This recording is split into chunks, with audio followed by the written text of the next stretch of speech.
Terus orangnya yang bawa mobil berapa? Dari rekaman video amatir terlihat seorang siswi SMP tengah mendapat penanganan medis di Rumah Sakit Batara siang. Pangkep. Sang anak usia 12 tahun dirawat setelah mengalami penculikan bersama dua rekannya oleh orang tidak dikenal menggunakan mobil. Usai diperiksa polisi akhirnya terungkap jika korban merekayasa penculikan dirinya karena ingin mendapat perhatian lebih dari orang tuanya. Rekayasa penculikan berawal dari perselisihan antara korban dengan adiknya karena telah menghilangkan sendal milik orang tuanya. Korban lalu bersembunyi di bawah kolong rumah keluarganya hingga tertidur. Saat terbangun, korban nekat mengonsumsi obat-obatan medis karena terinspirasi dari tayangan sinetron yang sebelumnya ia lihat. Korban juga mengikat kedua tangannya menggunakan tali yang ditemukan di tempat persembunyiannya. Setelah dilakukan pencarian, korban akhirnya ditemukan di tempat persembunyiannya dalam kondisi terikat.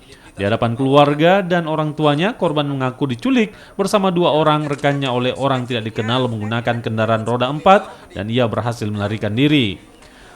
Jadi sekitar jam 00.00 ya, sekitar jam 12 malam, kebetulan Kasat Serse beserta sama rekan-rekan penyidik berada di rumah sakit karena antara kami yang berada di lapangan, saya dengan Pak Kapolsek, dengan anggota, dengan Kasat Serse yang di rumah sakit, kita selalu komunikasi karena kan data-data dari rumah sakit kita cross check di lapangan. Tadi anaknya ternyata sorenya mancing, anak kecil 2 orang, jujur sekali dia jawab polos, mancing saya sore, tidak bilang Pak, tidak bilang Om juga, saya mancing Pak, saya mancing gitu sore kan.